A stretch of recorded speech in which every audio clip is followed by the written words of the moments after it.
बच्चों, कैसे हैं आप सब। आज आप लोग की हिंदी फर्स्ट की क्लास है और आप लोग को लेसन 12 पढ़ाया जा रहा था, सुदामा चरित्र। तो पहला और जो दूसरा पद्यांश था वो खत्म हो गया था कि कैसे सुदामा जी अपने जब कष्टों से परेशान हो गए और अपनी पत्नी के द्वारा कहने पर वह भगवान श्री कृष्ण से मिलने उनके धाम पहुँचे, द्वारिका पहुँचे। तो द्वारपाल ने बताया कि कोई ब्राह्मण है जो बहुत गरीब है, न उसके शरीर न सिर पे पगड़ी है, न शरीर पे वस्त्र है, और अपने आप को सुदामा बता रहा है।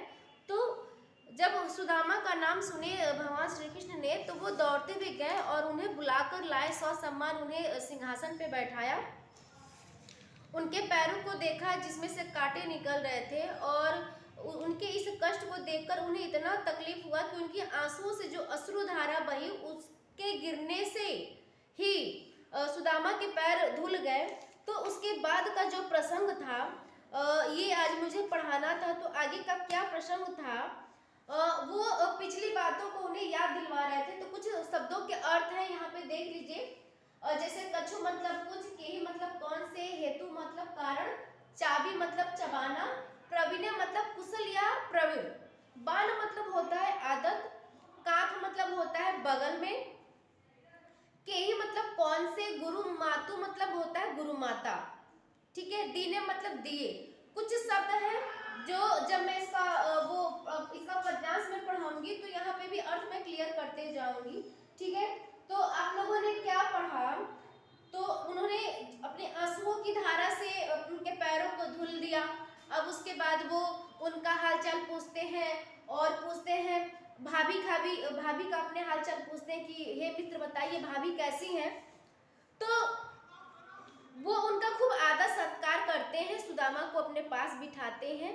तो देखते हैं क्या कृष्ण कि सुदामा कुछ छिपाने की कोशिश कर रहे हैं। तो जिसे श्री कृष्ण देख लेते हैं और इसी बात पे वो बचपन की बातों को याद करते हुए कहते हैं और हंसी मजाक करते हैं। क्या कहते हैं सुनिए। कछु भाभू कुछ भाभी हमको दियो, क्या भाभी ने मुझे कुछ दिया है, सो तुम काहे न देत, तो तुम मुझे क्यों नहीं दे रहे हो। हे मित्र सुदामा, अगर भाभी ने मुझे कुछ दिया है देने के लिए तो तुम मुझे क्यों नहीं दे रहे हो। चापी पोटरी कांख में रहे कहो के ही हेतु, तुमने अपने बगल में क्या ये कैसी पोटली है जिसको तुमने छिपा रखा है, उसे तुम मुझे क्यों नहीं देते। आगे चना गुरुमात दए ते। अब यहाँ पे पिछली बातों को याद कर रहे हैं कि क्या कारण है कि भाभी ने मुझे कुछ दिया है और तुम मुझे नहीं दे रहे हो। तुम अपने काख में अपने बगल में किस पोटली को छुपाए हो, तुम मुझे क्यों नहीं दे रहे हो। तुम्हारी तो बचपन की आदत है कि तुम सभी चीजों या वस्तुओं को छिपा लेते हो।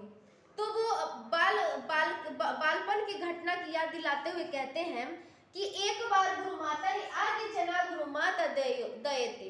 एक बार गुरु माता ने जब हम जंगल में लकड़ियों को चुनने जा रहे थे तो गुरु माता ने हमें चना और गुड़ दिया था खाने के लिए।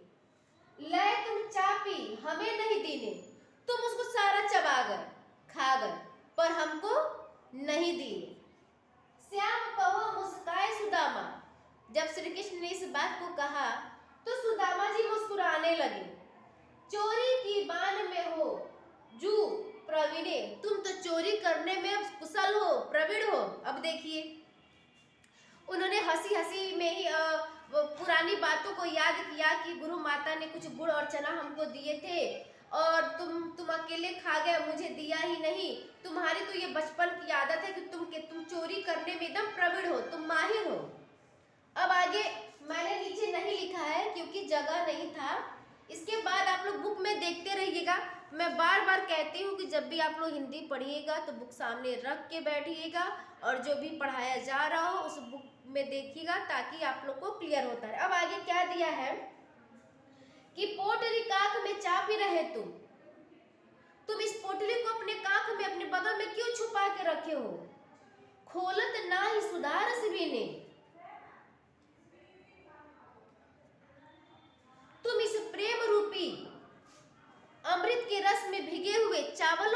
पोटली को क्यों छुपा रहे हो जो प्रेम से भीगे हुए हैं। पाछली बानी अजो अजो न तजो तुम पिछली जो तुम्हारी जो पिछली बातें थी या जो तुम्हारी चोरी करने की आदत थी तुम आज भी उसे भूल नहीं पा रहे हो। तय सही भाभी के तंदुल किन्हे तुम, इसलिए तुम मेरा उपहार छुपाने की कोशिश कर रहे हो। ये कह रहे हैं कि भाभी ने मुझे कुछ दिया है तो तुम मुझे क्यों नहीं देते हो। तुम अपने कांख में इस पोटली को क्यों दबाए हो, तुम मुझे क्यों नहीं दे रहे हो। एक बार जब गुरु माता ने हमें गुड़ चना दिया था तो तुमने उसे भी अकेले खा लिया, तुमने मुझे नहीं दिया। तुम्हारी चोरी करने की आदत आज भी नहीं गई। इस बात को जब श्री कृष्ण ने कहा तो सुदामा जी मुस्कुराने लगे और तुम्हारी चोरी की आदत आज भी नहीं गई। ये जो भाभी ने मुझे चावल को बांध के ये जो तुम्हें पोटली दिया है तुम मुझे उसे क्यों नहीं देते हो।